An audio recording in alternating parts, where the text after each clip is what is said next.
When I turned 50, I started to notice that the digging, the planting, the moving heavy objects, the watering started to feel a little challenging.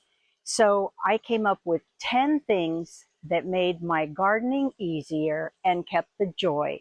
So in this video, I'm going to show you what those 10 changes were, and hopefully they'll help you as well.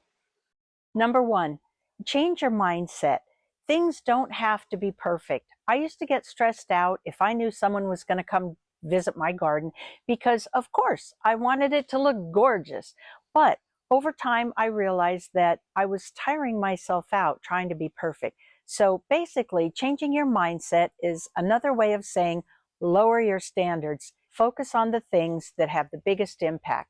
Put your energy where it counts and let the rest go. You'd be surprised what people don't notice. Number two, switch from a wheelbarrow to some kind of a cart. I used to love this wheelbarrow. I even refinished it and painted it to match my color scheme. But the truth is, there have been plenty of times where when I was trying to move a heavy load, it tipped and I twisted my body. And I started to think about how that was a really dangerous thing to do. So some sort of cart, whatever it is. This is a dump cart. This is not a sponsored video, but going from a wheelbarrow to a cart, it's just steadier. Number three, change kneeling for sitting. This is an old Rubbermaid stool. I bet I've had it 10, 12 years, and it's perfect for working out in the garden. I leave it out all year. And to level it up, I found an old cushion and a scrap piece of canvas. I didn't even sew this.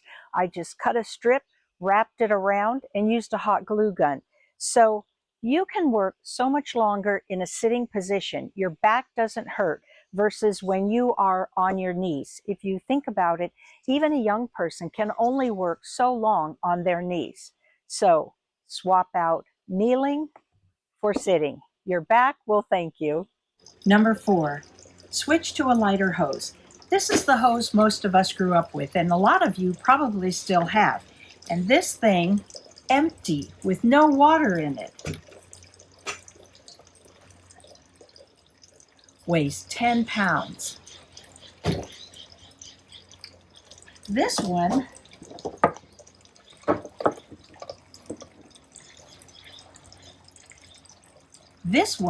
lighter weight, smaller diameter, weighs 5 pounds.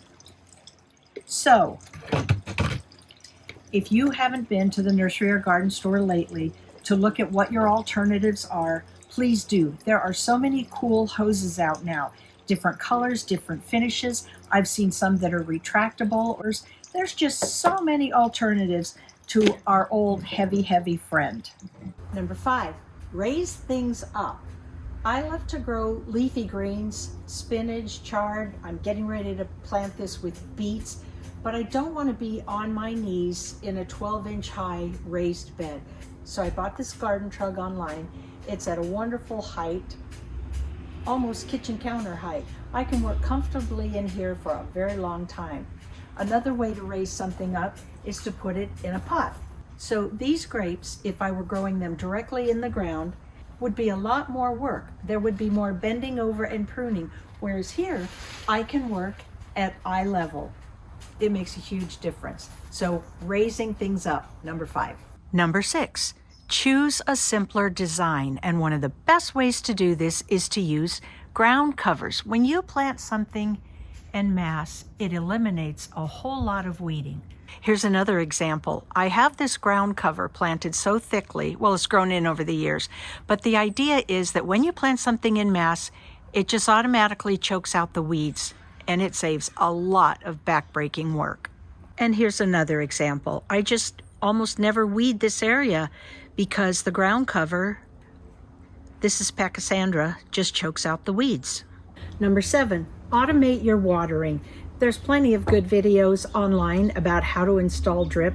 The point that I want to make is that if you are still dragging a hose around your garden without any drip at all, you need to make things easier on yourself, my friend. Adding a drip will make your life so much better. And when you turn that I turn mine on manually. I don't even have mine on a timer. I just go over and turn it on manually, set the timer on my phone for 20 minutes. I sit there with my magazine and my diet soda or my margarita, and that is the way to water a garden when you're over 50. I mean, come on. Number 8, add more seating. Sprinkle chairs around the garden wherever it makes sense. It's just so nice to be able to take a 5-minute break and then you're up and on your way again. Here's another spot where I placed a chair and another spot where I placed a chair. Number 9, grow things in pots. Up, higher, off the ground. You're not bending over, you're not stooping, and you're not kneeling. It makes it so much more enjoyable. Number 10, get help. If it's not in the budget to hire somebody, find a friend or a neighbor that you can trade favors with. Maybe you bake a special apple pie. Maybe you can trade a couple hours of babysitting. I used to love shoveling wheelbarrows full of gravel, moving mountains of mulch. I used to love all of that, and I could do it all day long, but not anymore. And so now, for me to continue enjoying my garden, I ask for help. Well, that's it, my friends. I hope my tips are as helpful to you as they have been for me. And if you're enjoying my content, please like and subscribe. I'll see you next time.